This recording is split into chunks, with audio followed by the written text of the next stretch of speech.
Folks, whether you know it or not, I'm from the great state of Texas, and border security is a major issue for everyone that lives in this state, if not everyone that lives in the United States at this point.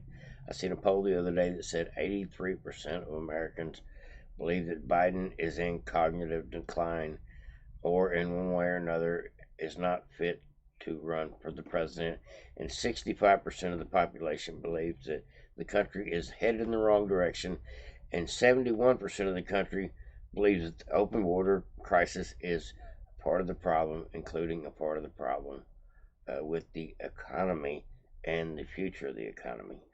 That says a lot about the pulse of the country, the ear on the ground vibe as far as what the people are feeling, how we're going to think, feel, and vote. Hopefully, in the next 10 months. There's a lot going on with Trump today. They're saying he's going to pay $300 million in order to get past this next court case, but I believe he will appeal this, and in the meantime, the check doesn't get wrote, and so at best, this is good PR for the left, and or good talking points for the left, and free publicity for Trump, and at the same time, just a whole lot of waste of time, and a little bit of fodder for people to think about why the deep state and the left wing crazy socialists that run this country are doing what they can to try to alter elections and do maniacal things to run the future of our country, including spend us into oblivion with these spending packages, including the Ukraine package that will never go away for the next 1 year. I swear to you, everything that comes to the floor, I promise you, I just know how this works. For the next year, every single package that comes to the floor, no matter what it's about, will have Ukraine funding tied into it. I guarantee you. Just because that's how desperate the Democrats are, including Mitch McConnell and the rhinos, to get paid at least one more time before Trump gets back in there and stops this crap. There is a lot going on in the news today about Fani Willis. The court case has been going on for a couple of days. She is looking guilty as could be. She didn't even testify today, even though that was scheduled this morning, meaning that her testimony yesterday not only made her look stupid, ghetto, but made her look a fool and like a liar. And once other people's testimony starts coming out, including yesterday's testimony from her friend about their relationship and the timeline, and then they get to look into the receipts, her goose is cooked when it comes. Hers and Wade's goose is cooked when it comes to the facts of the matter. Now, how it will go, who knows? Hopefully, this will get dropped. But enough about that. Being that I'm from Texas, one of the things that does bother me so much is that there's a lot of people in our country that, because the immigration crisis doesn't affect them directly, they don't feel like it's their problem. But when it comes time to vote, I hope everybody in the country, especially if you're a Democrat or a leftist, feels the crunch of knowing what it's like to have new citizens that aren't actually citizens living amongst you. I'm talking about squatters, I'm talking about criminals, I'm talking about illegals that want to take your benefits and split them in such ways that the people that actually need government funding, state funding, won't be available for it because the funds are all used up. The illegals needed it. That's what I'm talking about, folks. That's what's really going on. The only way to fix this is policy, policy, policy. But until we get actual Trump border closed, remain in Mexico, actual asylum only claims in order to enter our country, once we get back to those type policies, the ones Joe Biden reversed, then things will slow down, change, and trickle down to almost a complete stop like it was under the Trump administration. But in the meantime, all we can do is fight the federal government, the Biden administration, places like Texas, Arizona, New Mexico, California. California, not so much, but the fighting to keep borders closed, to seal up the borders, to slow down the fentanyl, to try to stop the human trafficking, and to do everything we can as Americans to prevent the cartels from taking over our country by proxy of Joe Biden Democrat policy. We've got to do something. We've got to shore up our walls. We've got to give the federal government the double barrel middle finger like Abbott has several times. Now, Abbott is not the perfect governor. There's a lot of things he has ideas about, including like the water barrier in the barrier in the water that he got sued over and ended up having to take out. Truth be known, I think Abbott does a lot of things to try to help the state of Texas, and literally gets outgunned in court behind high-priced Democrat lawyers and rhino judges here in the state of Texas in our big cities. I think between the two situations, Abbott's hands are tied on some level. I think he has a lot of great ideas, but I think he should have thought of them quicker. He should have done more by now. He should have built the fence if it took the last dollar in the state's COVID funds, whatever they decide to spend their money on for the state. If he'd have took 50% of that wastable money and put it towards building another fence, putting up more barbed wire, then I think we would be in better shape. At least it would be a deterrent. At least one thing about putting up barbed wire and shipping containers and fence, they're forced to go down the fence in another direction. And if we close up the borders of Texas to at least a 80 or 90% sealed fences, then for the most part the cartels will send them in another direction, which will be to California, where they're mostly wanted. And so, I mean, I don't want them coming at all if they don't deserve asylum. But at the same time, instead of having them come to Texas and being shipped all over the country, why not just let them all land in California? California's lost anyway. California is Mexico 2.0, just my opinion.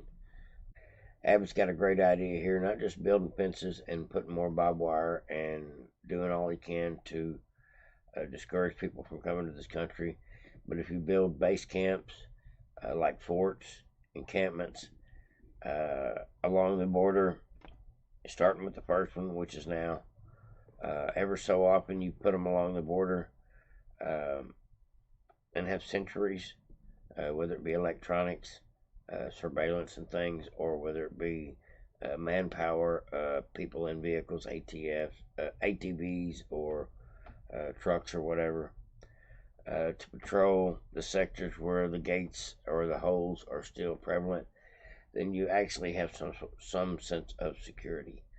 But without enough people on the ground, including the National Guard, to help patrol the border, and enough National Guard there to be able to handle an emergency situation like a surge of migrants, like how to deal with a particular problem like the fence falling down, being knocked down, an actual attack from the other side. Who knows what's going to happen in the next 12 months as far as Trump getting back in power and closing the border with policy. We might as well fortify now all we can, including with encampments like Governor Abbott's talking about here. So, folks, let's go ahead and get to the video. Nothing but good stuff here. It's a great idea. I hope he does this all up and down the border, and I hope other states take reference to what Abbott's doing and decide to do it in their state as well. Sounds great.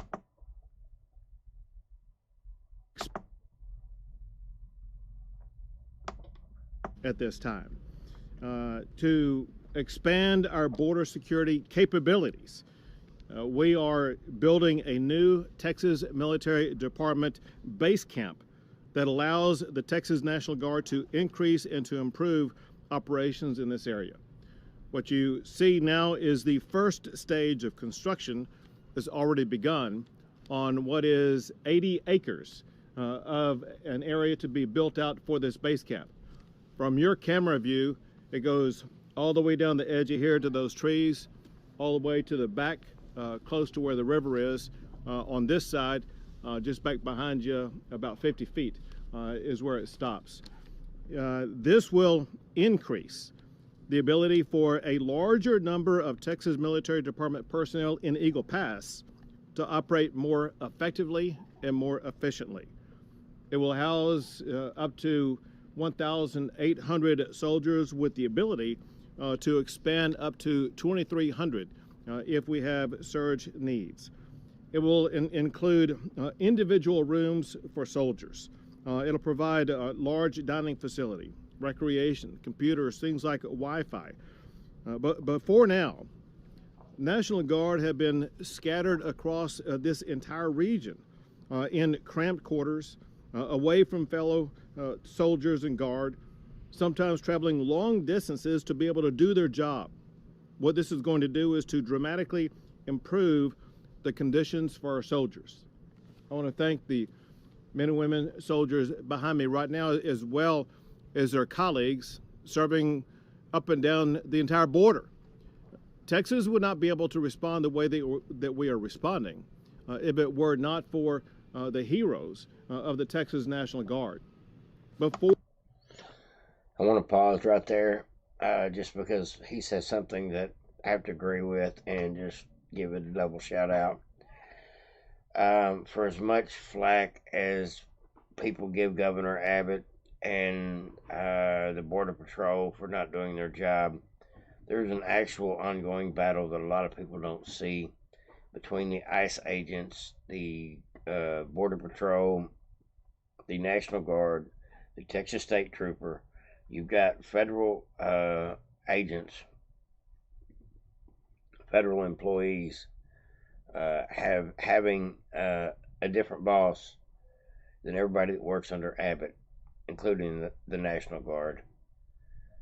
And so there's a huge conflict of interest. You've got people on this side of the other side of the border trying to get in. You got people on this side of the border trying to let them in and trying to prevent them from getting in. It is a fiasco, and just that alone, I know, is a huge nightmare to have to, I'm sure, argue with your fellow American about what your duties are, because everybody there is just following orders. But at any rate, I'm glad to see Abbott stand up, metaphorically. But I think base camps are absolutely necessary. It is another way to fortify the fencing, another way to let the people on the other side of the border, meaning the cartels, know that we're armed, we're fortified, we're basically setting up camp here.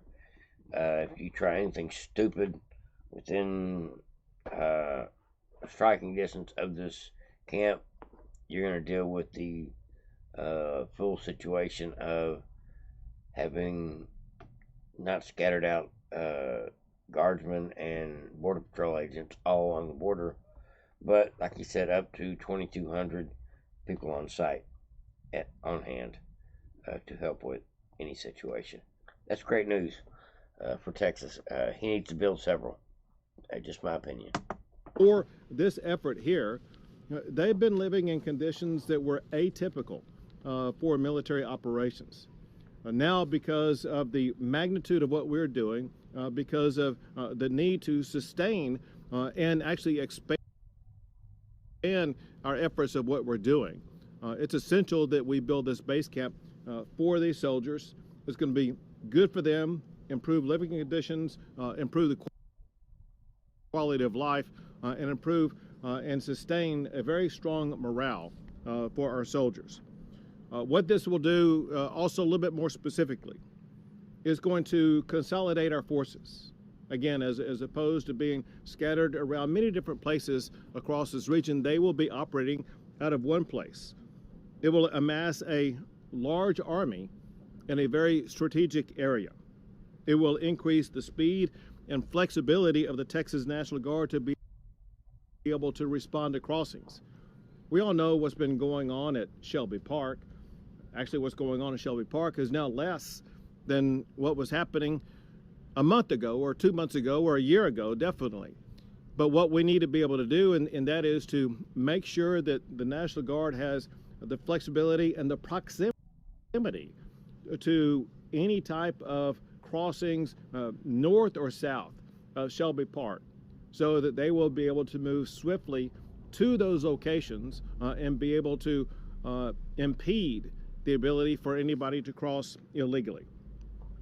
This will It's a great plan, Evan. I must say, should have got on it a couple years ago, but better late than never. Organize substantial forces also to expand the razor wire barriers that are going up.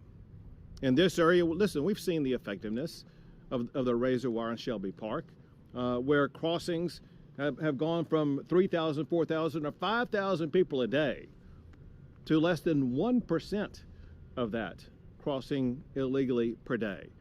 And that's because of the effectiveness of the razor wire. Our goal is to make sure that we expand the effectiveness of that razor wire to more areas along this border. Having the soldiers located right here, right by the river, they're going to have the ability to more quickly be able to construct that razor wire barrier. And this will reduce the travel time and costs of current living conditions. Listen, as I pointed out earlier, some people who are in the Guard, they may be 50 miles away, an hour away, having to take an hour of their time to get here, and then an hour of the time to get back home, meaning that basically they have not 24 hours in a day, they have 22 hours in a day. You get what he's saying here, folks? What it boils down to is this is going to be more convenient. It's going to be more convenient, more fortified, more emergency response ready, more hands on deck for any situation, including a tactical situation that happens. More people able to organize, to consolidate in order to put up fences faster, even if it's just shipping containers, fencing, chain link fencing, and razor wire.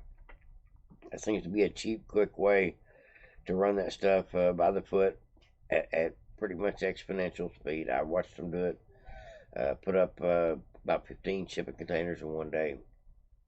That's quite a bit, if you ask me. Excuse me. But at any rate, folks, that's all I got for